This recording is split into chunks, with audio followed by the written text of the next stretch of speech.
स्थान आगरा का एक मध्यम वर्गीय मोहल्ला। मुख्य पात्र सास सरस्वती देवी परंपरावादी, प्योर वेज, साफ सुथरी, पूजा पाठ में लीन। बहू रिया मॉडर्न, दिल्ली से आई, नॉन वेज की शौकीन। ससुर गोपाल बाबू तटस्थ, खाने में सब चलता है। नंद पिंकी कॉलेज में पढ़ती है, बहू की दोस्त बनना चाहती है। सरस्वती देवी मंदिर से लौटते ही रसोई में गईं। बहू रिया उस समय किचन में थी और कुछ खुशबूदार बना रही थी। किचन से एक अलग ही तरह की खुशबू आ रही थी। सरस्वती देवी ने जैसे ही छौंक की महक ली, माथा पकड़ लिया। हे भोलेनाथ, ये कैसी सब्जी बना रही है बहू? ये तो आलू की सब्जी नहीं लग रही। सरस्वती देवी ने झांक कर देखा तो कढ़ाई में आलू, टमाटर और कुछ भूरा सा टुकड़ा तैर रहा था, जिस पर मसाले अच्छे से चढ़े हुए थे। वो फौरन चिल्लाई, रिया, ये क्या बनाया है तूने? ये तो चिकन लग रहा है। क्या सच में तूने आलू की सब्जी में चिकन डाल दिया? रिया हंसते हुए बोली, मान जी, ये दिल्ली स्टाइल आलू चिकन है। वहाँ हम ऐसे ही बनाते हैं। आलू चिकन की ग्रेवी मजेदार होती है।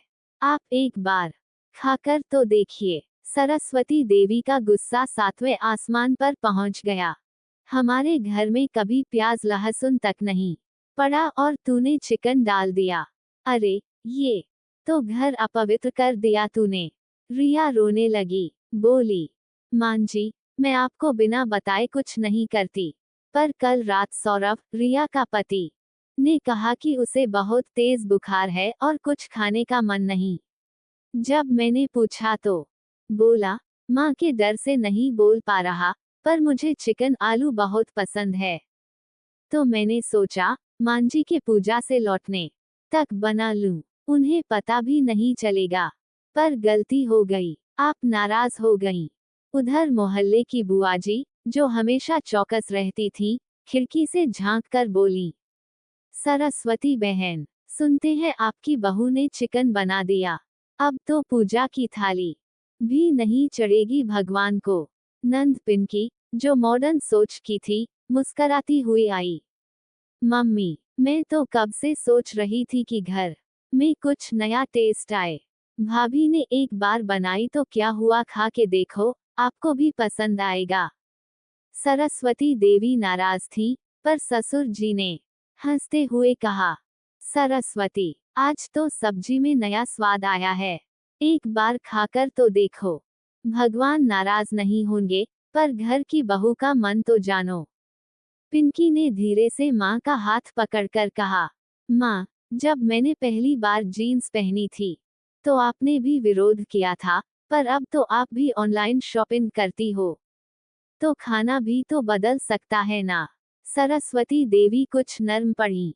उन्होंने थाली में थोड़ी सी सब्जी ली, चखी और चौंक गईं। हे राम, ये तो वाकई स्वादिष्ट है। लेकिन अगली बार पूजा के बाद बनाना, और भगवान के भोग में कुछ शुद्ध शाकाहारी जरूर बनाना। परंपरा और आधुनिकता में तालमेल बिठाना ही असली समझदारी है। जहाँ बहू की भावनाएं, पति की पसंद और माँ के संस्कार एक थाली में मिल जाएं, वहीं बनता है असली घर। अगली सुबह जैसे ही सरस्वती देवी आंगन में झाड़ू लेकर निकली, शकुंतला बुआ ने गेट के बाहर से आवाज मारी, ओ सरस्वती, अब चिकन के जूठन वाले आंगन में तुलसी की पूजा कर रही हो? क्या जमाना आ गया है? सरस्वती देवी ने आंखें तरेरते हुए कहा, देखो शकुंतला, अंदर की बात को बाहर मत फैलाओ। अब गलती हो गई बहू से, तो क्या फांसी पर चढ़ा दूं? शकुंतला बुआ हंसती हुई बोली, हमारे घर तो अब तीज त्योहार में भी नहीं आएंगे, कहीं आपकी बहू चिकन वाला प्रसाद न बांट दे। बिमली कामवाली अपने खास अंदाज में मोहल्ले के हर घर में बात फैलाने लगी। अरे सुनो तो, सरस्वती देवी की बहू ने आलू चिकन बना दिया। अब तो तुलसी जी भी डर के मारे पत्ते गिरा रहे हैं। एक घर की बातें 5 घरों में ऐसे फैली जैसे देसी घी की महक। अब लोगों ने सरस्वती देवी से मिलना बंद कर दिया। मोहन लाल पंडित जी तीज की पूजा के लिए आए। जैसे ही आंगन में पहुंचे, उन्होंने किचन की तरफ देखा और बोले, यहाँ तो अपवित्रता की गंध है। कहीं कोई तामसी खाना तो नहीं बना था। सरस्वती देवी शर्म से चुप। रिया आगे आई और बोली, पंडित जी, हाँ गलती हो गई थी, लेकिन अब रसोई मांझी ने फिर से गंगाजल से शुद्ध करवा ली है, और मैं खुद रोज पूजा भी करती हूँ। पंडित जी बोले, देखो बेटी, गलती हर किसी से होती है, पर सीख वही लेता है जिसमें संस्कार होते हैं। रिया ने एक नया कदम उठाया। मान जी, अब हर रविवार को मैं आलू की नई नई वेज रेसिपी बनाऊंगी और पूरे मोहल्ले की महिलाओं को बुलाकर खिलाऊंगी। सरस्वती देवी चौंकी। पर मोहल्ले की औरतें तो तुझे अभी तक मांसाहारी बहू ही मानती हैं। रिया मुस्कराए, तो अब मैं मसालेदार मगर शाकाहारी बहू बन जाऊंगी। रिया ने बिना प्याज लहसुन के बना दम आलू पंडित जी को भी बुलाया गया। शकुंतला बुआ भी आई, लेकिन नाक सिकोड़कर। जैसे ही सबने खाया, सबके मुंह से निकला, हे राम, ये क्या चीज बनाई है बहू ने, इतनी स्वादिष्ट और फिर भी सात्विक। शकुंतला बुआ तक बोली, बहू, तेरे दम आलू ने तो मेरे संडे वाले छोले भटूरे को मात दे दी। अब मोहल्ले की औरतें हर रविवार को रिया के किचन में आती, नए नए वेज पकवान सीखती।